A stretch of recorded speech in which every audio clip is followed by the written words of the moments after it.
Сега известно време ще действаме по тази кола. Това е Peugeot 207. Какво беше? 1.6 бензин, турбинирано, 150 коня. Има следния проблем. Като се запали и покара малко, влиза в някакъв авариен режим, компютъра пуска перките за охлаждане. Две перки има тази кола за интеркулера и за радиатора на антифриза. И не изгасват. Гасиш колата, те не изгасват. Няма 5-10 минути, продължават докато не източат акумулатора. При диагностика ще покажем после какви грешки дава. Показва определено, че някъде по смукателната част смучи въздух, който не трябва да смучи. Сега най-вероятно е след този сензор някъде нататъка. Сега ще махнем филтърната кутия, за да не ни пречи отзад да видим смукателите. Тук този капак определено има гадни течове и ще го сменим. Но преди да го сменим, взели сме тук една машина за пушек, която ще видя дали през този марков ще закача или ще откача някъде тук след интеркулера, за да пуснем дим и да видим дали някъде издиша. Това е основната грешка.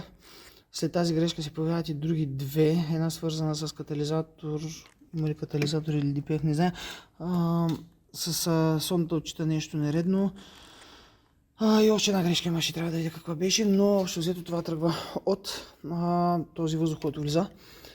Започваме да тестваме и ще видим какво е положението. Значи тук си развиваме тази скоба. Махаме капака на филтъра. Ще махнем филтъра и самата кутия, за да може да се открие хубава видимост отзаде. И започваме да преглеждаме. Сега след много четене, какво установяваме? След малко ще направим смок тест. Значи, тук имахме отзад филтър. Тръба, ето я, която идва в турбото. През турбото заминава надолу в интеркулера, излиза тук. Минава през тази тръба. Тук не е сензора за въздуха. Минава надолу и тази тръба се влива с смукателните колектори. Така, сега. Влиза отдолу в смукателните колектори. Дросел е там, през дросел в смукателите. Така. Този маркуч също влиза отдолу на смукателните колектори. Мапа е след всичко това. Отчита тук реално въздуха, който влиза в двигателя. Сега, тук виждаме, че има леко масление. Има вероятност от тук да засмуква въздух. Тези всичките течове тук също има вероятност да засмуква някакъв въздух, което мисля, че е по-малко вероятно. Да засмуква тук, да минава през мембраната и да влиза тук като неконтролируем въздух, неотчетен въздух. Сега теста, който ще направим, е да откачим този маркуч. Ще вкараме тук пушек, ще извадим този и ще го затапим, за да може да проверим от тук през цялата смукателна част дали имаме някъде издишане. Капака ясно, че ще го сменяме. То е доста зле. Като направим този тест, реално ще видим тук дали имаме някакви проблеми. Много често дават този. Това е като всъщност не маркуч, това е тръба, тя е пластмасова. Дават да има напукване такива неща. Тези неща ще излязат реално като пуснем дима. Така че, общо взето, теста с дим ще покаже дали имаме някакви проблеми. Тук, тъй като е доста затулено и е много трудно видимо да се види дали някъде нещо има по тази част. И ако нищо не излезе, ще сменим капака на клапаните и ще стискаме палци всичко да се оправи. Сега тази тръба не ми харесва също. Има някакви начупвания.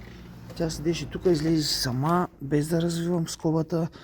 Ще видим дали не трябва и ние да я сменим. Хубаво е тук да е хванала хубаво, защото има вероятност, ако тук също смучи въздух, да минава през този маркуч и отново да влиза въздух, който не трябва да влиза към през мембраната по този. Айде пак долу. Отвратителна работа. Сега закачихме машината за дим. Конус е всичко закачено. Тук сме затапили тази тръба, която е от картера, за да не идва тук. Така, оглеждаме навсякъде. Вече близо 3 минути работи и дими. Не виждаме абсолютно никакво изтичане по тръби, колектори, сензори, всичко е херметизирано.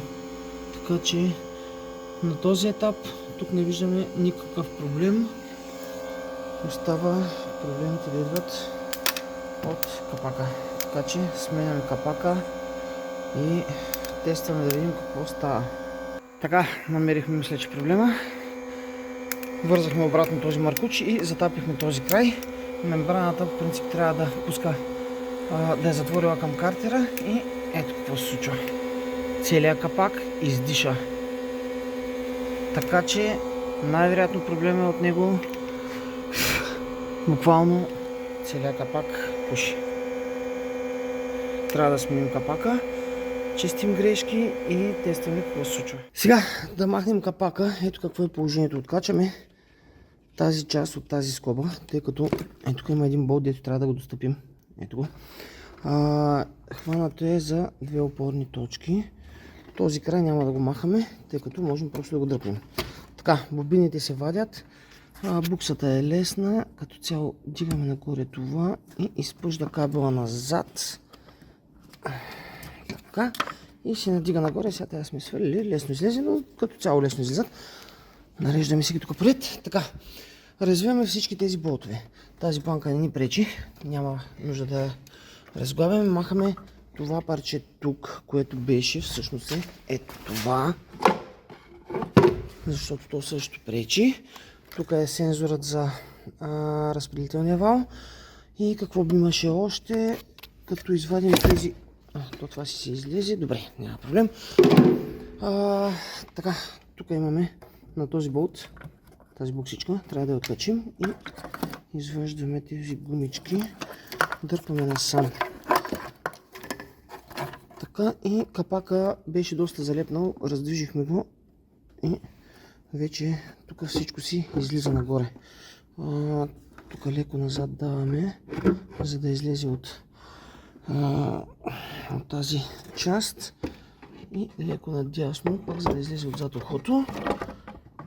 И така, всичко се открива. Ето го и свален капака. Сега ще почистим навсякъде повърхностите, където ляга капака с оплътнението. Има си гарнитура гумена.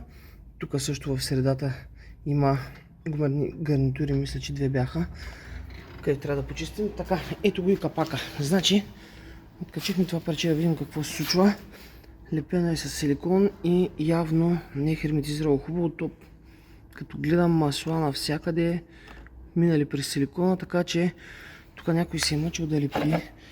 Така трябва да е и най-вероятно не е залепнало хубаво, затова е смучило. Допълнително капака от тази страна, тук имаше малко силикон, както и тук има някакъв теч. Затова най-вероятно някой се е мъчил да го предотврати, но както виждате, тук минават картерни изпарения. Ако от някъде влезе въздух, който не се очаква да влиза оттам, гледаме, че сензорите дава грешки, но предполагам, че проблемът основно идва от тук, защото тук положението е много зле. Та сменяме капака, слагаме обратно и ще видим дали сме се справили с този проблем. Събрахме всичко обратно. Сега разликата, която има между стария и новия капак е тази клапичка, тук е този отвор. Сега това е двигател на BMW, доколкото разбрах. Има вероятност другите коли, за които се предлага този капак, тук да влиза някакъв маркуч, предлага с две тапи. Едната е тази, другата е една малка черничка. Тази запушва тръбичката. Черния влиза навътре и щипката, която влиза вътре и хваща. Имам чувство, че предотвратява клапичката да се движи. Сега ще направим тест, за да видим, защото не можах да намеря никъде информация коя реално трябва да е. Даже тази не знам защо са направили така. Това е дръжка, която стърчи назад, тук е облегнала в филтъра. Така сме сгънали хубавото, че няма да излиза поне. Та сега ще направим диагностика. Вече я пуснахме да видим дали излезе нещо. Още малко има. Да видим грешките, които реално показваше за този проблем. Кои са? Така, грешката, която реално се показва, когато се включват вентилаторите, е 52279. Сега ще изтрием. Другата, която мисля, че е следствие от нея, е тази. Тъй като гориво-въздушната смес не е такава, каквато трябва да е. И мисля, че набива и тази грешка след нея. Тук имаме нещо за климатика, което не ми е фатално. Имаме и една грешка, която е свързана с датчика за лентовия датчик на влана, но и тя на по-късен етап ще направим. Искаме първо да видим това. Значи, трием всички грешки, тръгваме да караме и ще видим какво става. Сега вече близо половин час я караме. Тук си така грешката за климатика въобще не ме касаеш в момента. Така, вентилаторите са неактивни. Грешки свързани с въздухите няма. Сега ще я изгасим.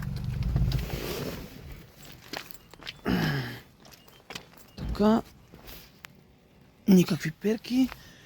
Така че продължаваме да караме, да тестваме, но доколкото виждам, вече проблема не се проявява, тъй като обикновено след запалване 10 на 15 минути максимум и се проявяваше проблема. Така че би трябвало да сме се справили с това.